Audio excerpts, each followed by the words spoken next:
ನಮಸ್ಕಾರ. ಇಂದಿನ ನಮ್ಮ ಚರ್ಚೆಗೆ ಸ್ವಾಗತ. ನಾವೆಲ್ಲರೂ ನಮ್ಮ ಜೀವನದಲ್ಲಿ ಒಂದು ಶ್ರೇಷ್ಠವಾದ ಭಾಗ್ಯವನ್ನ, ಒಂದು ಉನ್ನತ ಸ್ಥಿತಿಯನ್ನು ತಲುಪಬೇಕು ಅಂತ ಬಯಸ್ತೇವೆ. ಆದರೆ ಹೇಗೆ? ಹೌದು, ಆ ದಾರಿ ಯಾವುದು ಅನ್ನೋದೇ ದೊಡ್ಡ ಪ್ರಶ್ನೆ. ಅದಕ್ಕೆ ಇಂದು ನಾವು ಜನವರಿ 13, 2026 ಒಂದು ಆಧ್ಯಾತ್ಮಿಕ ಪ್ರವಚನ ಇದೆಯಲ್ಲ, ಅದರ ಬಗ್ಗೆ ಸ್ವಲ್ಪ ಆಳವಾಗಿ ಮಾತಾಡೋಣ. ಇದರ ಮೂಲ BK ಓಷನ್ಸ್ ಯೂಟ್ಯೂಬ್ ಚಾನೆಲ್ನದ್ದು. ಮುರಳಿ ಸಾರ. ಹೌದು. ನಮ್ಮ ಇವತ್ತಿನ ಉದ್ದೇಶ ಏನಪ್ಪಾ ಅಂದ್ರೆ, ಆ ಶ್ರೇಷ್ಠ ಭಾಗ್ಯವನ್ನ ಕಟ್ಕೊಳ್ಳೋಕ್ ಬೇಕಾದ ಸರಳ ಮತ್ತು ಶಕ್ತಿಯುತ ವಿಧಾನಗಳನ್ನು ಅರ್ಥ ಮಾಡ್ಕೊಳ್ಳೋದು. ಇದರಲ್ಲಿ 2 ವಿಷಯಗಳು ಬಹಳ ಮುಖ್ಯವಾಗಿವೆ ಅನ್ಸುತ್ತೆ. ಖಂಡಿತ. ಒಂದು, ದೈವಿಕ ಸಲಹೆಗೆ ಅಂದ್ರೆ ಶ್ರೀಮತಕ್ಕೆ ನಾವು ಕೊಡುವ ನಿಜವಾದ ಗೌರವ. ಇನ್ನೊಂದು, ಯಾತ್ ಕಿ ಯಾತ್ರ ಅಂದ್ರೆ ಸ್ಮರಣೆಯ ಪ್ರಯಾಣದ ಸರಿಯಾದ ದಾರಿ. ಇದೀ ಪ್ರವಚನದ ಸಾರ ಒಂದೇ ವಾಕ್ಯದಲ್ಲಿದೆ. ಅದೇ, ದೈವಿಕ ಸಲಹೆಯನ್ನು ಗೌರವಿಸುವುದು ಎಂದರೆ ಮುರಳಿಯನ್ನು ಎಂದಿಗೂ ತಪ್ಪಿಸ್ಕೊಳ್ಬಾರ್ದು ಮತ್ತು ಪ್ರತಿಯೊಂದು ಆಜ್ಞೆಯನ್ನು ಪಾಲಿಸುವುದು. ಇದು ಕೇಳೋಕೆ ತುಂಬಾ ಸರಳವಾದ ವಾಕ್ಯ. ಆದ್ರೆ ನಮ್ಮ ಇಡೀ ಆಧ್ಯಾತ್ಮಿಕ ಪ್ರಯಾಣದ ಅಡಿಪಾಯವೇ ಇದರಲ್ಲಿದೆ. ಹೌದು. ಹಾಗಾದ್ರೆ ಆ ಅಡಿಪಾಯದಿಂದಲೇ ಶುರು ಮಾಡೋಣ. ಗೌರವ ಅಥವಾ ರಿಗಾರ್ಡ್ ಅನ್ನೋ ಪದ ಕೇಳಿದ ತಕ್ಷಣ ನಮ್ಗೆಲ್ಲ ಕೈ ಮುಗಿಯೋದು, ತಲೆಬಾಗೋದು, ಹೂವಿನ ಹಾರ ಹಾಕೋದು, ಅದೆಲ್ಲ ನೆನಪಿಗೆ ಬರುತ್ತೆ. ಆದ್ರೆ ಈ ಮೂಲದಲ್ಲಿ ಹೇಳ್ತಾ ಇರೋದು ಇದ್ಯಾವುದೂ ಅಲ್ಲ. ಇಲ್ಲಿ ಗೌರವದ ಅರ್ಥನೇ ಬೇರೆ. ನಿಜವಾದ ಗೌರವ ಅಂದ್ರೆ ಬೋಧನೆಗಳನ್ನ ಕೇಳಿ ಆಹಾ ಎಷ್ಟು ಚೆನ್ನಾಗಿದೆ ಅಂತ ಹೇಳಿ ಸುಮ್ಮನೆ ಆಗೋದಲ್ಲ. ಬದಲಿಗೆ ಅದನ್ನ ನಮ್ಮ ಜೀವನದ ಪ್ರತಿ ಹೆಜ್ಜೆಯಲ್ಲೂ ತರೋದು. ಖಂಡಿತ. ಇದಕ್ಕೊಂದು ಸುಂದರವಾದ ಉದಾಹರಣೆ ಇದೆ. ಒಂದು ಮಗು ತನ್ನ ತಂದೆಯನ್ನ ತುಂಬಾ ಪ್ರೀತಿಸ್ತಿದ್ರೆ ಆ ಮಗು ತಂದೆಯ ಪ್ರತಿಯೊಂದು ಮಾತನ್ನು ಪಾಲಿಸುತ್ತೆ, ಅಕ್ಷರಶಃ. ವೇದವಾಕ್ಯದ ಹಾಗೆ. ಹೌದು. ಆ ಪಾಲನೆಯೇ ಆ ಮಗು ತಂದೆಗೆ ಕೊಡುವ ದೊಡ್ಡ ಗೌರವ. ಅದೇ ರೀತಿ ಮುರಳಿಯನ್ನ ಓದಿ ಅದನ್ನ ಜೀವನದಲ್ಲಿ ತರುವುದೇ ನಾವು ಭಗವಂತನಿಗೆ ಕೊಡುವ ನಿಜವಾದ ಗೌರವ. ಅಂದ್ರೆ ಮುರಳಿಯನ್ನ ತಪ್ಪಿಸ್ಕೊಳ್ಳೋದು ಅಂದ್ರೆ ಅದು ನಮ್ಮ ಆತ್ಮಕ್ಕೆ ಬೇಕಾದ ಆ ದಿನದ ಶಕ್ತಿಯುತ ಆಹಾರವನ್ನೇ ನಾವು ಬೇಡ ಅಂದ ಹಾಗೆ. ಆಗ ಆತ್ಮಕ್ಕೆ ಶಕ್ತಿ ಎಲ್ಲಿಂದ ಬರುತ್ತೆ? ಹಾಗಾಗಿ ಪ್ರದರ್ಶನ ಅಲ್ಲ, ಧಾರಣೆಯೇ ನಿಜವಾದ ಗೌರವ. ಈ ಧಾರಣೆಯ ಫಲ ಏನು ಅಂತ ಕೇಳಿದ್ರೆ ಮೂಲದಲ್ಲಿ ಉತ್ತರ ಇದೆ: ರಾಜಿ ಖುಷಿ. ಅಂದ್ರೆ ಸದಾಕಾಲದ ಸ್ಥಿರವಾದ ಸಂತೋಷ. ಇದು ನನಗೆ ಬಹಳ ಇಂಟ್ರೆಸ್ಟಿಂಗ್ ಅನ್ಸಿತು. ಯಾಕಂದ್ರೆ ಮೂಲದಲ್ಲಿ ಒಂದು ಪ್ರಶ್ನೆ ಇದೆ. ಯಾರಾದ್ರೂ ಬಂದು ನೀವು ಖುಷಿಯಾಗಿದ್ದೀರಾ ಅಂತ ಕೇಳಿದ್ರೆ ನಾವು ಏನುತ್ತರ ಕೊಡ್ಬೇಕು? ಸಾಮಾನ್ಯವಾಗಿ ನಮ್ಮ ಉತ್ತರ ನಮ್ಮ ಕೆಲ್ಸ, ಆರೋಗ್ಯ ಅದರ ಮೇಲೆ ನಿಂತಿರುತ್ತೆ. ಹೌದು. ಆದ್ರೆ ಇಲ್ಲಿ ಒಂದು ಅತ್ಯಂತ ಶಕ್ತಿಯುತವಾದ ಉತ್ತರ ಕೊಟ್ಟಿದ್ದಾರೆ. ಆ ಉತ್ತರವೇ ಒಂದು ಸಾಧನೆಯ ಸ್ಥಿತಿಯನ್ನ ತೋರಿಸುತ್ತೆ. ಉತ್ತರ ಹೀಗಿದೆ: ಪರಬ್ರಹ್ಮದಲ್ಲಿ ವಾಸಿಸುವ ಪರಮಾತ್ಮನೇ ನನಗೆ ಸಿಕ್ಕಿದ್ದಾನೆ. ಇನ್ನು ನನಗೇನು ಬೇಕೋ? ನಾನು ಪಡೆಯಬೇಕಾದ ಎಲ್ಲವನ್ನೂ ಪಡೆದುಕೊಂಡೆ. ಈ ಒಂದು ವಾಕ್ಯದಲ್ಲಿ ನಮ್ಮೆಲ್ಲ ಲೌಕಿಕ ಚಿಂತೆಗಳನ್ನ ಮೀರಿದ ಒಂದು ಅನುಭವ ಇದೆ. ಆದ್ರೆ ಇಲ್ಲಿ ಒಂದು ಪ್ರಾಕ್ಟಿಕಲ್ ಪ್ರಶ್ನೆ ಬರುತ್ತೆ. ಈ ಉತ್ತರ ಕೇಳೋಕೆ ತುಂಬಾ ಚೆನ್ನಾಗಿದೆ, ನಿಜ.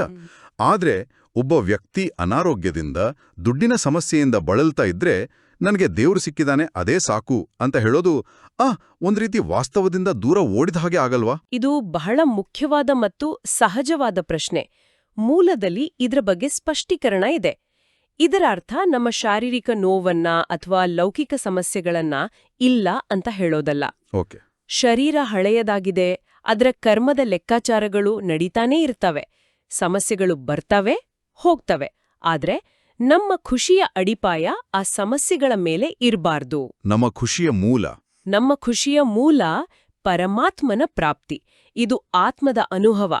ಬ್ರಹ್ಮಾಂಡದ ಮಾಲೀಕನೇ ನಮ್ಮ ತಂದೆ, ನಮ್ಮ ಟೀಚರ್, ನಮ್ಮ ಗುರು ಆಗಿರುವಾಗ ಉಳಿದ ಸಮಸ್ಯೆಗಳು ಆ ದೊಡ್ಡ ಪ್ರಾಪ್ತಿಯ ಮುಂದೆ ಬಹಳ ಚಿಕ್ಕದಾಗಿ ಕಾಣಿಸುತ್ತವೆ. ಅಂದ್ರೆ ದೃಷ್ಟಿಕೋನವನ್ನ ಬದಲಾಯಿಸುವುದು. ನಿಖರವಾಗಿ. ಶರೀರದ ನೋವಿದ್ರೂ ಆತ್ಮದ ಒಳಗಿನ ಖುಷಿ ಕಡಿಮೆ ಆಗಬಾರ್ದು. ಈ ಅನುಭವ ಸತ್ಯಯುಗದ ದೇವತೆಗಳಿಗಿಂತಲೂ ಶ್ರೇಷ್ಠವಾದದ್ದು. ಯಾಕಂದ್ರೆ ಅವರಿಗೆ ಜ್ಞಾನ ಇರೋದಿಲ್ಲ. ನಮಗಾದರೂ ಜ್ಞಾನಸಾಗರನೇ ಸಿಕ್ಕಿದ್ದಾನೆ. ಸರಿ, ಈಗ ಅರ್ಥವಾಯಿತು. ಆ ದೃಷ್ಟಿಕೋನವನ್ನ ಬಲಪಡಿಸೋಕೆ ನಂಗೆ ಬೋಧಿಸುವವರ ಜೊತೆಗಿನ ನಮ್ಮ ಸಂಬಂಧದ ಬಗ್ಗೆನೂ ಮೂಲದಲ್ಲಿ ವಿವರಿಸಿದ್ದಾರೆ. ಅವರು ಬರೀ ತಂದೆ ಅಲ್ಲ, ಶಿಕ್ಷಕ ಮತ್ತು ಸದ್ಗುರು ಕೂಡ. ಈ ತ್ರಿಮೂರ್ತಿ ಸಂಬಂಧದ ವಿಶೇಷತೆ ಏನು? ಇದು ನಮ್ಮ ಅತಿ ದೊಡ್ಡ ಭಾಗ್ಯ. ಹೊರಗಡೆ ಜಗತ್ತಿನಲ್ಲಿ ತಂದೆ ಆಸ್ತಿ ಕೊಡಬಹುದು, ಆದ್ರೆ ಜ್ಞಾನವನ್ನ ಟೀಚರೇ ಕೊಡ್ಬೇಕು. ಹೌದು. ಟೀಚರ್ ಜ್ಞಾನ ಕೊಡಬಹುದು, ಆದ್ರೆ ಮುಕ್ತಿಯ ದಾರಿಯನ್ನ ಗುರುವೇ ತೋರಿಸಬೇಕು. 3 ಜನ ಬೇರೆ ಬೇರೆ. ಆದ್ರೆ ಇಲ್ಲಿ ಈ ಪಯಣದಲ್ಲಿ ನಮ್ಗೆ ಮೂವರು ಒಬ್ರಲ್ಲೇ ಸಿಕ್ಕಿದ್ದಾರೆ. ಅದು ಹೇಗೆ? ತಂದೆಯಾಗಿ ಅವರು ನಮ್ಗೆ 21 ಜನ್ಮಗಳ ಸ್ವರ್ಗದ ಆಸ್ತಿಯನ್ನ ಕೊಡ್ತಾರೆ.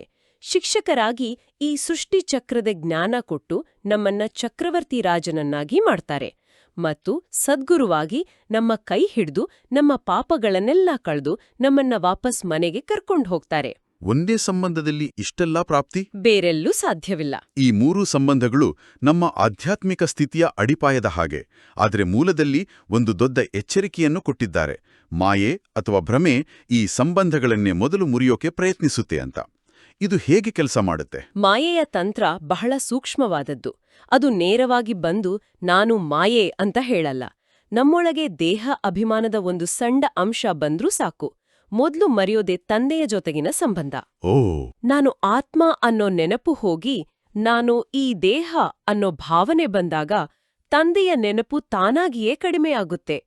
ತಂದೆಯೇ ಮರೆತು ಹೋದ್ಮೇಲೆ ಅವರು ನಮ್ಮ ಟೀಚರ್, ನಮ್ಮ ಗುರು ಅನ್ನೋ ಅರಿವು ಹೇಗೆ ಉಳಿಯುತ್ತೆ? ಸರಿ. ಮಾಯೆಯ ಮೊದಲ ಹೊಡೆತ ಬೀಳುವುದೇ ನಮ್ಮ ಮತ್ತು ತಂದೆಯ ನಡುವಿನ ಆ ಪ್ರೀತಿಯ ಸಂಬಂಧದ ಮೇಲೆ. ಇದರ ಪರಿಣಾಮವಾಗಿ ಮುರಳಿ ಓದೋದು, ಯೋಗ ಮಾಡೋದು ಎಲ್ಲವೂ ಒಂದು ಮೆಕ್ಯಾನಿಕಲ್ ಕೆಲಸದ ಹಾಗೆ ಒಂದು ಹೊರೆಯಾಗಿ ಅನಿಸೋಕೆ ಶುರುವಾಗತ್ತೆ. ಹೌದು. ಇದೇ ಕಾರಣಕ್ಕಿರಬೇಕು ನಮ್ಮ ಪ್ರಗತಿಯನ್ನ ನಾವೇ ನೋಡ್ಕೊಳ್ಳೋಕ್ಕೆ ಚಾರ್ಟ್ ಬರೆಯೋದರ ಮಹತ್ವವನ್ನ ಒತ್ತಿ ಹೇಳಿದ್ದಾರೆ.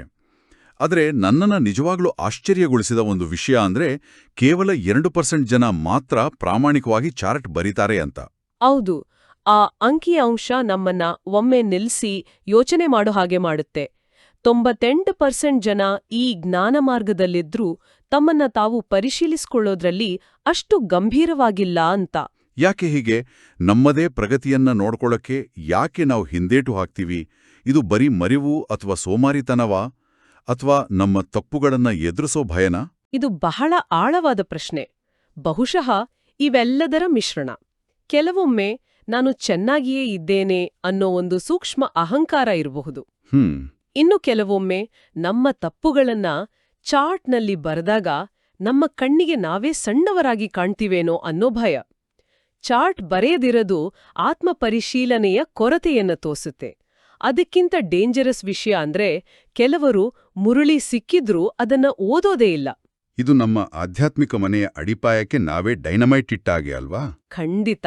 ಶ್ರೀಮತದ ಆಧಾರವೇ ಇಲ್ಲದಿದ್ರೆ ನಮ್ಮ ಕಟ್ಟಡ ಹೇಗೆ ನಿಲ್ಲುತ್ತೆ? ಸರಿ, ಶ್ರೀಮತದ ಆಧಾರದ ಮೇಲೆ ನಮ್ಮನ್ನ ನಾವು ಪರಿಶೀಲಿಸಿಕೊಳ್ತಾ ಸಾಗುವ ಈ ಆಂತರಿಕ ಪಯಣವನ್ನೇ ಮೂಲದಲ್ಲಿ ಯಾದಕಿ ಯಾತ್ರಾ ಅಥವಾ ಸತ್ಯಯಾತ್ರೆ ಅಂತ ಕರೆದಿದ್ದಾರೆ. ಭಕ್ತಿ ಮಾರ್ಗದ ಯಾತ್ರೆಗಳಿಗಿಂತ ಇದು ಹೇಗೆ ಬೇರೆ? ಭಕ್ತಿ ಮಾರ್ಗದಲ್ಲಿ ಜನ ಜನ್ಮಜನ್ಮಾಂತರಗಳಿಂದ ತೀರ್ಥಯಾತ್ರೆಗಳನ್ನ ಮಾಡಿದ್ದಾರೆ. ಕಷ್ಟಪಟ್ಟು ಪರ್ವತ ಹತ್ತಿದ್ದಾರೆ, ನದಿಗಳಲ್ಲಿ ಮುಳುಗಿದ್ದಾರೆ. ಆದ್ರೆ ಅದರಿಂದ ಆತ್ಮಕ್ಕೇನ್ ಸಿಕ್ತು? ದೇಹಕ್ಕೆ ಸುಸ್ತು, ಹಣ ಖರ್ಚಾಗಿದ್ದೆ ಅಷ್ಟೇ. ಆತ್ಮದೊಳಗಿನ ಕಾಮ, ಕ್ರೋಧ, ಲೋಭ, ಮೋಹ, ಅಹಂಕಾರ ಅನ್ನೋ ರಾವಣ ದೂರ ಆಗ್ಲಿಲ್ಲ. ಯಾತ್ರೆಯಿಂದ ಮನೆಗೆ ಬಂದ ಮರುಕ್ಷಣವೇ ಮತ್ತೆ ಅದೇ ಜಗಳ, ಅದೇ ಅಶಾಂತಿ. ಅದಕ್ಕಾಗಿಯೇ ಅವನ್ನ ಸುಳ್ಳು ಯಾತ್ರೆಗಳು ಅಂತ ಕರೆದಿದ್ದಾರೆ. ಅವು ಆತ್ಮವನ್ನು ಶುದ್ಧೀಕರಿಸಲಿಲ್ಲ. ಆದ್ರೆ ಈ ಯಾತ್ಕಿ ಯಾತ್ರಾ ಕಂಪ್ಲೀಟಾಗಿ ಬೇರೆ. ಇದು ಬುದ್ಧಿಯ ಯಾತ್ರೆ. ಇದರಲ್ಲಿ ನಾವು ಎಲ್ಲೂ ಹೊರಗೆ ಹೋಗ್ಬೇಕಾಗಿಲ್ಲ. ಹೌದು, ಕುಳಿತಲ್ಲೇ ಮನಸ್ಸು ಬುದ್ಧಿಯಿಂದ ನಮ್ಮ ಪ್ರೀತಿಯ ತಂದೆಯನ್ನ, ನಮ್ಮ ಮನೆಯಾದ ಪರಮಧಾಮವನ್ನ ಮತ್ತೆ ನಮ್ಮ 84 ಜನ್ಮಗಳ ಚಕ್ರವನ್ನ ನೆನ್ಪಿಸ್ಕೊಳ್ಬೇಕು. ಇದರಲ್ಲಿ 1 ಪೈಸೆ ಖರ್ಚಿಲ್ಲ, ಶರೀರಕ್ಕೆ ಆಯಾಸ ಇಲ್ಲ. ಈ ಯಾತ್ರೆಯನ್ನ ನಾವು ಎಷ್ಟು ಪ್ರೀತಿ ಮತ್ತೆ ಪ್ರಾಮಾಣಿಕತೆಯಿಂದ ಮಾಡ್ತೀವೋ ಅಷ್ಟು ನಮ್ಮ ಆತ್ಮದ ಮೇಲಿರೋ ಪಾಪಕರ್ಮಗಳ ಹೊರೆ ಉರಿದು ಬೂದಿಯಾಗುತ್ತೆ. ಇದು ಆತ್ಮವನ್ನ ಪವಿತ್ರಗೊಳಿಸೋ ಒಂದೇ ಒಂದು ಸತ್ಯವಾದ ಯಾತ್ರೆ. ಈ ಯಾತ್ರೆ ಜೊತೆಗೆ ಹಂಸೋ ಅನ್ನೋ ಪದದ ನಿಜವಾದ ಅರ್ಥವನ್ನು ಮೂಲದಲ್ಲಿ ಸ್ಪಷ್ಟಪಡಿಸಿದ್ದಾರೆ. ಇದು ಇನ್ನೊಂದು ಬಹಳ ದೊಡ್ಡ ತಪ್ಪು ತಿಳುವಳಿಕೆಯನ್ನು ಸರಿಪಡಿಸುತ್ತೆ. ಹೌದು. ಜಗತ್ತಿನ ಜನ ಸೋಹಂ ಅಥವಾ ಹಂಸೋ ಅಂದ್ರೆ ಆತ್ಮನೇ ಪರಮಾತ್ಮ ಅಂತ ತಿಳ್ಕೊಂಡಿದ್ದಾರೆ. ನಾನೇ ಅದು ಅಂದ್ರೆ ನಾನೇ ಬ್ರಹ್ಮ ಅಂತ. ಇದು ಬಹಳ ಸೂಕ್ಷ್ಮವಾದ ಅಹಂಕಾರವನ್ನ ತರುತ್ತೆ. ಹಾಗಾದ್ರೆ ಇದರ ಸರಿಯಾದ ಅರ್ಥವೇನು? ಮೂಲದ ಪ್ರಕಾರ ಇದರ ನಿಜವಾದ ಅರ್ಥ ನಮ್ಮ 84 ಜನ್ಮಗಳ ಚಕ್ರದ ಸಂಪೂರ್ಣ ಅರಿವು. ಓಂ ಅಂದ್ರೆ ನಾನು ಆತ್ಮ, ಇಲ್ಲಿವರೆಗೆ ಸರಿ. ಆದ್ರೆ ಹಂಸೋ ಅಂದ್ರೆ ಆ ನಾನಾದ ಆತ್ಮವು ಹಿಂದೆ ಏನಾಗಿದ್ದೆ ಮತ್ತು ಮುಂದೆ ಏನಾಗ್ತೇನೆ ಅನ್ನೋ ಜ್ಞಾನ. ಅಂದ್ರೆ ಸತ್ಯಯುಗದಲ್ಲಿ ಸೋ ದೇವತಾ ಆಗಿದ್ವಿ. ತ್ರೇತಾಯುಗದಲ್ಲಿ ಸೋ ಕ್ಷತ್ರಿಯ ಆದ್ವಿ, ದ್ವಾಪರದಲ್ಲಿ ಸೋ ವೈಶ್ಯ ಆದ್ವಿ, ಕಲಿಯುಗದಲ್ಲಿ ಸೋ ಶೂದ್ರ ಆದ್ವಿ ಮತ್ತು ಈಗ ಈ ಸಂಗಮಯುಗದಲ್ಲಿ ಮತ್ತೆ ಸೋ ಬ್ರಾಹ್ಮಣ ಆಗಿದ್ದೀವಿ, ಪುನಃ ದೇವತೆಯಾಗೋಕೆ. ಈ ಇಡೀ ಚಕ್ರ ನಮ್ಮ ಬುದ್ಧಿಯಲ್ಲಿ ತಿರುಗಬೇಕು. ಆಹಾ, ಇದನ್ನೇ ಸ್ವದರ್ಶನ ಚಕ್ರ ಅಂತ ಕರೆಯೋದು. ಇದು ನಮ್ಮ ಸ್ವಂತದ ದರ್ಶನ ಮಾಡುವ ಜ್ಞಾನದ ಚಕ್ರ, ವಿಷ್ಣುವಿನ ಕೈಯಲ್ಲಿ ತೋರಿಸೋ ಅಸ್ತ್ರ ಅಲ್ಲ. ನಿಖರವಾಗಿ. ಇದು ಎಷ್ಟು ಅದ್ಭುತವಾದ ಸ್ಪಷ್ಟೀಕರಣ ಅಲ್ವಾ? ಹೌದು. ಇದೇ ರೀತಿ ಇನ್ನೊಂದು ಮುಖ್ಯವಾದ ವ್ಯತ್ಯಾಸವನ್ನು ಒತ್ತಿ ಹೇಳಿದ್ದಾರೆ. ನಾವು ಜ್ಞಾನ, ಗುಣ ಮತ್ತು ಶಕ್ತಿಗಳಲ್ಲಿ ತಂದೆಗೆ ಸಮಾನರಾಗ್ತೀವಿ, ಆದರೆ ನಾವು ಎಂದಿಗೂ ತಂದೆಯಾಗೋಕೆ ಸಾಧ್ಯ ಇಲ್ಲ. ನಾವು ಮಾಸ್ಟರ್ ಸರ್ವಶಕ್ತಿವಂತರಾಗ್ತೇವೆ. ಹೌದು. ಈ ಸ್ಪಷ್ಟತೆ ನಮ್ಮನ್ನ ಸದಾ ನಿರಹಂಕಾರಿಯಾಗಿ ಮತ್ತು ವಿದ್ಯಾರ್ಥಿಯಾಗಿ ಇಡುತ್ತೆ. ಬೀಜರೂಪಿ ತಂದೆ ಸೃಷ್ಟಿಕರ್ತ. ಅವರು ಈ ಜನ್ಮ-ಮರಣ ಚಕ್ರಕ್ಕೆ ಬರೋದಿಲ್ಲ. ನಾವು ಅವರ ರಚನೆ. ಮಗ ತಂದೆಯ ಎಲ್ಲಾ ಗುಣಗಳನ್ನ ಪಡಿಬಹುದು, ಆದ್ರೆ ತಂದೆಯ ಸ್ಥಾನವನ್ನ ತಗೊಳ್ಳೋ ಆಗಲ್ಲ. ಈ ಮರ್ಯಾದೆ ಬಹಳ ಮುಖ್ಯ. ಈ ಜ್ಞಾನವನ್ನ ಪಡೆಯೋ ಸ್ಥಳದ ಬಗ್ಗೆನೂ ಮೂಲದಲ್ಲಿ ಒಂದು ಸುಂದರವಾದ ಹೋಲಿಕೆ ಇದೆ. ಲೌಕಿಕ ಶಿಕ್ಷಣದಲ್ಲಿ ಶ್ರೀಮಂತರು ತಮ್ಮ ಮಕ್ಕಳಿಗೆ ಸ್ಪೆಷಲ್ ಟ್ಯೂಷನ್, ಒಳ್ಳೆ ಸೌಲಭ್ಯ ಎಲ್ಲ ಕೊಡ್ತಾರೆ. ಆದ್ರೆ ಇಲ್ಲಿ ಹಾಗಲ್ಲ. ಹೌದು, ಇದೊಂದು ದೈವಿಕ ವಿಶ್ವವಿದ್ಯಾಲಯ. ಇಲ್ಲಿ ಜ್ಞಾನ ಕೊಡುವವನು ಸ್ವತಃ ಪರಮಾತ್ಮ. ಆತನ ದೃಷ್ಟಿಯಲ್ಲಿ ಯಾರೂ ಶ್ರೀಮಂತರಲ್ಲ, ಬಡವರಲ್ಲ. ಆತ ಜ್ಞಾನಸೂರ್ಯ. ಆತನ ಜ್ಞಾನದ ಕಿರಣಗಳು ಪ್ರತಿಯೊಂದು ಮಗುವಿನ ಮೇಲೂ ಸಮಾನವಾಗಿ ಬೀಳುತ್ತೆ. ವಿಐಪಿ ತಾರತಮ್ಯ ಏನೂ ಇಲ್ಲ. ಏನೂ ಇಲ್ಲ. ನಾವು ನಮ್ಮ ಬುದ್ಧಿ ಅನ್ನೋ ಕಿಟಕಿಯನ್ನ ಎಷ್ಟು ತೆರೆದಿಡ್ತೀವೋ ಅಷ್ಟು ಜ್ಞಾನದ ಬೆಳಕನ್ನ ತಗೋಬಹುದು. ಹಾಗಾದ್ರೆ ಈ ವಿಶ್ವವಿದ್ಯಾಲಯದಲ್ಲಿ ಉನ್ನತ ಪದವಿ ಪಡೆಯೋಕೆ ಆಧಾರ ಏನು? ಹಣ ಅಥವಾ ಶಿಫಾರಸು ನಡೆಯಲ್ಲ ಅಂದ್ಮೇಲೆ ಯಾವುದರ ಮೇಲೆ ಪದವಿ ನಿರ್ಧಾರ ಆಗುತ್ತೆ? ಇಲ್ಲಿ ಉನ್ನತ ಪದವಿಯ ಆಧಾರ ಕೇವಲ 2 ವಿಷಯಗಳು. ಯಾದ್ ಅಂದ್ರೆ ಸ್ಮರಣೆ ಮತ್ತು ಸೇವಾ ಅಂದ್ರೆ ಸೇವೆ. ಯಾದ್ ಮತ್ತು ಸೇವಾ. ಹೌದು.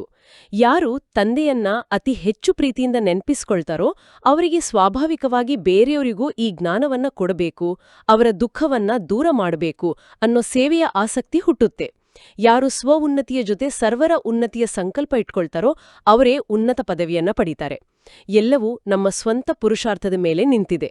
ವೇಗವಾಗಿ ಪ್ರಗತಿ ಸಾಧಿಸೋಕೆ ಮೂಲದಲ್ಲಿ ಒಂದು ಬಹಳ ಪ್ರಾಕ್ಟಿಕಲ್ ಸಲಹೆನೂ ಕೊಟ್ಟಿದ್ದಾರೆ.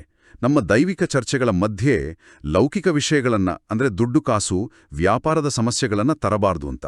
ಯಾಕೆ ಈ ಎಚ್ಚರಿಕೆ? ಇದರ ಹಿಂದಿನ ಉದ್ದೇಶ ಬಹಳ ಆಳವಾಗಿದೆ.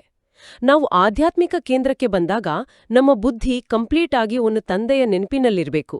ಅಲ್ಲಿ ಹೋಗಿ ನಾವು ನಮ್ಮ ವ್ಯಾಪಾರದ ಸಮಸ್ಯೆ, ಮನೆಯ ಜಗಳದ ಬಗ್ಗೆ ಚರ್ಚೆ ಮಾಡಿದ್ರೆ ವಾತಾವರಣದ ಪಾವಿತ್ರ್ಯತೆ ಹಾಳಾಗುತ್ತೆ. ಮತ್ತೆ ನಮ್ಮ ಬುದ್ಧಿ ಅಲ್ಲೇ ಸಿಕ್ಕಿ ಹಾಕೊಳ್ಳುತ್ತೆ. ಹೌದು.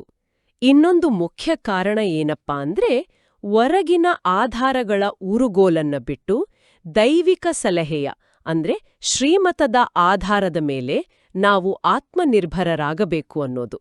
ಹಾಗಾದ್ರೆ ಇವತ್ತಿನ ಈ ಆಳವಾದ ಚರ್ಚೆಯಿಂದ ನಮ್ಮ ಜೀವನದಲ್ಲಿ ಅಳವಡಿಸಿಕೊಳ್ಳಬೇಕಾದ ಅಂದ್ರೆ ಧಾರಣೆ ಮಾಡಿಕೊಳ್ಳಬೇಕಾದ ಮುಖ್ಯ ಪಾಠಗಳೇನು? ಮೂಲದಲ್ಲಿ 2 ಮುಖ್ಯ ಅಂಶಗಳನ್ನ ಧಾರಣೆಗಾಗಿ ಕೊಟ್ಟಿದ್ದಾರೆ. ಮೊದಲನೆಯದು ನಮ್ಮ ಖುಷಿಯ ಆಧಾರವನ್ನ ಬದಲಾಯಿಸೋದು. ಸದಾ ಖುಷಿಯಾಗಿರ್ಬೇಕು ಅಂದ್ರೆ ಕೇವಲ ಒಬ್ಬ ತಂದೆಯ ನೆನಪಿನಲ್ಲಿರ್ಬೇಕು. ನಮ್ಮ ಖುಷಿ ಬೇರೆ ಯಾವುದೇ ವಿಷಯದ ಮೇಲೆ ಡಿಪೆಂಡ್ ಆಗ್ಬಾರ್ದು. ಖಂಡಿತ. ಯಾವುದೇ ಪರಿಸ್ಥಿತಿ, ವ್ಯಕ್ತಿ ಅಥವಾ ವಸ್ತುವಿನ ಮೇಲೆ ಅವಲಂಬಿತವಾಗಬಾರದು. ನಾವು ಜ್ಞಾನ ರತ್ನಗಳ ಮತ್ತೆ ಭವಿಷ್ಯದ ರಾಜತ್ವದ ಕಿರೀಟವನ್ನ ಧರಿಸಿದ್ದೀವಿ ಅನ್ನೋ ಅರಿವಿನಲ್ಲಿರ್ಬೇಕು. ಮತ್ತು ಎರಡನೆಯ ಮುಖ್ಯ ಪಾಠ. ಎರಡನೆಯದು, ನಾವು ಮಾಡುವ ಪ್ರತಿಯೊಂದು ಸೇವೆಯ ಹಿಂದಿನ ಉದ್ದೇಶ ಸ್ಪಷ್ಟವಾಗಿರ್ಬೇಕು. ಶ್ರೀಮತದ ಮೇಲೆ ನಡೆದು ಭಾರತವನ್ನ ಸ್ವರ್ಗವನ್ನಾಗಿ ಮಾಡುವ ವಿಶ್ವ ಕಲ್ಯಾಣದ ಸೇವೆ ಮಾಡಬೇಕು. ಆ ಶ್ರೀಮತದ ಮೂಲವಾದ ಮುರಳಿಯನ್ನ ಸಂಪೂರ್ಣವಾಗಿ ಅಂದ್ರೆ 100% ಗೌರವಿಸಬೇಕು. ನಮ್ಮ ಪ್ರತಿಯೊಂದು ಸೇವೆಯ ಆಧಾರವು ತಂದೆಯ ಶ್ರೀಮತವೇ ಆಗಿರಬೇಕು, ನಮ್ಮ ಸ್ವಂತ ಮನಸ್ಸಿನ ಅಥವಾ ಇತರರ ಸಲಹೆಯಲ್ಲ. ಈ ಧಾರಣೆಗಳನ್ನ ಜೀವನದಲ್ಲಿ ಸುಲಭವಾಗಿ ತರಕ್ಕೆ ಮೂಲದಲ್ಲಿ ಒಂದು ಶಕ್ತಿಯುತವಾದ ವರದಾನವನ್ನು ಕೊಟ್ಟಿದ್ದಾರೆ. ತನ್ನ ಸಮರ್ಥ ಸ್ವರೂಪದಲ್ಲಿ ಸ್ಥಿತರಾಗಿರುವ ಸೂರ್ಯವಂಶಿ ಪದದ ಅಧಿಕಾರಿಗಳಾಗಿ. ಇಲ್ಲಿ ಸಮರ್ಥ ಸ್ವರೂಪ ಮತ್ತೆ ನಕಲಿ ಸ್ವರೂಪದ ಬಗ್ಗೆ ಹೇಳಿದ್ದಾರೆ. ಅದನ್ನು ಸ್ವಲ್ಪ ವಿವರಿಸಿ. ಹೌದು, ಇದು ಬಹಳ ಶಕ್ತಿಯುತವಾದ ಚಿಂತನೆ. ಮಾಯೆಯು ನಮ್ಮ ನಿಜವಾದ ಸ್ವರೂಪವನ್ನ ಮರೆಸಿ ನಕಲಿ, ಅಸಮರ್ಥ ಸ್ವರೂಪಗಳನ್ನ ನಮ್ಮ ಮೇಲೆ ಹಾಕುತ್ತೆ. ಉದಾಹರಣೆಗೆ, ನಮ್ಮ ನಿಜವಾದ ಸ್ವರೂಪ ಶಾಂತಿ, ಆದ್ರೆ ಮಾಯೆ ನಮ್ಮನ್ನ ದೇಹ ಅಭಿಮಾನದಲ್ಲಿ ತಂದು ಕೋಪಿಷ್ಠರನ್ನಾಗಿ ಮಾಡುತ್ತೆ. ನಮ್ಮ ನಿಜವಾದ ಸ್ವರೂಪ ಪ್ರೀತಿ, ಮಾಯೆ ನಮ್ಮನ್ನ ಲೋಭಿಗಳನ್ನಾಗಿ ಮಾಡುತ್ತೆ. ನಮ್ಮ ನಿಜವಾದ ಸ್ವರೂಪ ಸುಖ. ಹೌದು, ಮಾಯೆ ನಮ್ಮನ್ನ ಪರಿಸ್ಥಿತಿಗಳಿಗೆ ವಶರಾಗಿ ದುಃಖಿ ಮತ್ತೆ ಅಶಾಂತರನ್ನಾಗಿ ಮಾಡುತ್ತೆ. ಇವೆಲ್ಲವೂ ನಮ್ಮ ನಕಲಿ, ಎರವಲು ಪಡೆದ ಅಸಮರ್ಥ ಸ್ವರೂಪಗಳು. ಹಾಗಾದ್ರೆ ನಮ್ಮ ನಿಜವಾದ ಸಮರ್ಥ ಸ್ವರೂಪ? ಅದುವೇ ಶಾಂತ ಸ್ವರೂಪ, ಸುಖ ಸ್ವರೂಪ, ಪ್ರೇಮ ಸ್ವರೂಪ. ಯಾರು ತಮ್ಮ ಈ ನಿಜವಾದ ಸಮರ್ಥ ಸ್ವರೂಪದಲ್ಲಿ ಸ್ಥಿತರಾಗಿರ್ತಾರೋ ಅವರೇ ಸೂರ್ಯವಂಶಿ ಪದದ ಅಂದ್ರೆ ಉನ್ನತ ಪದದ ಅಧಿಕಾರಿಗಳಾಗ್ತಾರೆ. ಮತ್ತು ಇವತ್ತಿನ ಸ್ಲೋಗನ್ ಕೂಡ ಇದಕ್ಕೆ ಸಂಬಂಧಿಸಿದೆ. ಸರ್ವರ ಮೇಲೆ ಕರುಣೆ ತೋರುವವರಾಗಿ, ಆಗ ಅಹಂ ಮತ್ತು ವಹಂ ಸಂಶಯ ಸಮಾಪ್ತಿಯಾಗ್ತದೆ. ಕರುಣೆಗೂ ಅಹಂಕಾರಕ್ಕೂ ಏನ್ ಸಂಬಂಧ? ಇವೆರಡರ ನಡುವೆ ನೇರವಾದ ಸಂಬಂಧ ಇದೆ. ನಾವು ನಮ್ಮ ಸಮರ್ಥ, ಶಕ್ತಿಶಾಲಿ ಸ್ವರೂಪದಲ್ಲಿದ್ದಾಗ ಮಾತ್ರ ಇತರರ ಮೇಲೆ ಕರುಣೆ ತೋರಕ್ಕೆ ಸಾಧ್ಯ. ದುರ್ಬಲ ವ್ಯಕ್ತಿ ಶ್ರಮಿಸೋಕ್ಕೆ ಅಥವಾ ಕರುಣೆ ತೋರಕ್ಕೆ ಸಾಧ್ಯವಿಲ್ಲ. ನಮ್ಮ ಹೃದಯದಲ್ಲಿ ಎಲ್ಲರ ಬಗ್ಗೆ ಕರುಣೆಯ ಭಾವನೆ ಇದ್ದಾಗ ನಮ್ಮ ಹೃದಯ ವಿಶಾಲವಾಗುತ್ತೆ. ಆ ವಿಶಾಲ ಹೃದಯದಲ್ಲಿ ನಾನು ಅನ್ನೋ ಸಂಕುಚಿತ ಅಹಂಕಾರಕ್ಕೆ ಮತ್ತು ಇವ್ರು ಹೀಗೇಕೆ ಅದು ಹಾಗೇಕೆ ಅನ್ನೋ ವ್ಯರ್ಥ ಸಂಶಯಗಳಿಗೆ ಜಾಗವೇ ಇರೋದಿಲ್ಲ. ಕೊನೆಯದಾಗಿ ಇಡೀ ಚರ್ಚೆಯ ಸಾರವನ್ನ ಒಂದು ಸುಂದರವಾದ ದೃಷ್ಟಾಂತದ ಮೂಲಕ ಮೂಲದಲ್ಲಿ ತಿಳಿಸಿದ್ದಾರೆ. ಅದು ಕಮಲದ ಹೂವಿನ ಉದಾಹರಣೆ. ಇದು ಬರೀ ಒಂದು ಉಪಮೆ ಅಲ್ಲ, ಇದೊಂದು ಪ್ರಾಕ್ಟಿಕಲ್ ಟೂಲ್ ತರ ನನಗನಿಸ್ತು. ಖಂಡಿತ, ಇದು ಅತ್ಯಂತ ಶಕ್ತಿಯುತ ದೃಷ್ಟಾಂತ. ಕಮಲವು ನೀರಿನಲ್ಲಿ, ಕೆಸರಿನಲ್ಲಿ ಅರಳುತ್ತೆ, ಆದರೆ ಅದು ನೀರು ಮತ್ತು ಕೆಸರಿನಿಂದ ಸಂಪೂರ್ಣವಾಗಿ ನಿರ್ಲಿಪ್ತವಾಗಿರುತ್ತೆ. ಅದರ ಮೇಲೆ ಒಂದು ಹನಿ ನೀರು ನಿಲ್ಲೋದಿಲ್ಲ. ಇದು ನಮಗೊಂದು ದೊಡ್ಡ ಪಾಠ. ಅಂದ್ರೆ ನಾವೀ ಪ್ರಪಂಚದಲ್ಲಿ, ನಮ್ಮ ಕುಟುಂಬದಲ್ಲಿ, ನಮ್ಮ ಕೆಲಸದ ಜಾಗದಲ್ಲಿ, ಅಂದ್ರೆ ಈ ಪ್ರಾಪಂಚಿಕ ಕೆಸರಿನಲ್ಲೇ ಇದ್ರೂ ಕಮಲದ ಹಾಗೆ ನಿರ್ಲಿಪ್ತ ಮತ್ತೆ ಪವಿತ್ರವಾಗಿರೋಕೆ ಸಾಧ್ಯ. ನಿಖರವಾಗಿ. ಇದನ್ನೇ ಪ್ರಾಕ್ಟಿಕಲ್ ಆಗಿ ಹೇಗೆ ಬಳಸೋದು ಅಂತ ಯೋಚಿಸಿ. ನೀವೊಂದು ಕಷ್ಟಕರವಾದ ಕೌಟುಂಬಿಕ ಸನ್ನಿವೇಶದಲ್ಲಿದ್ದೀರಿ ಅಂತ ಇಟ್ಕೊಳ್ಳಿ. ಆ ಪರಿಸ್ಥಿತಿಯೇ ಕೆಸರು. ಆ ಸಮಯದಲ್ಲಿ ನಿಮ್ಮ ಮನಸ್ಸಿನ ಸ್ಕ್ರೀನ್ ಮೇಲೆ ಒಂದು ಕಮಲದ ಹೂವನ್ನ ತನ್ನಿ. ಓಕೆ, ನಾನು ಈ ಪರಿಸ್ಥಿತಿಯಲ್ಲಿ ನನ್ನ ಕರ್ತವ್ಯವನ್ನ ಮಾಡ್ತಾ ಇದ್ದೀನಿ, ಆದ್ರೆ ನನ್ನ ಒಳಗಿನ ಸ್ಥಿತಿ ಕಮಲದ ಹಾಗೆ ನಿರ್ಲಿಪ್ತವಾಗಿದೆ, ಪವಿತ್ರವಾಗಿದೆ. ಈ ಪರಿಸ್ಥಿತಿಯ ಕೆಸರು ನನ್ನ ಮನಸ್ಸನ್ನ ಹಾಳು ಮಾಡೋಕೆ ಸಾಧ್ಯವಿಲ್ಲ ಅಂತ ಅರ್ಥಕೊಳ್ಬೇಕು. ಯಾವುದೇ ಬಂಧನ ನಮ್ಮನ್ನ ಸೆಳೆದಾಗ ಈ ದೃಷ್ಟಾಂತ ನಮ್ಮ ರಕ್ಷಾಕವಚ ಆಗುತ್ತೆ. ಹೌದು. ಅದ್ಭುತ.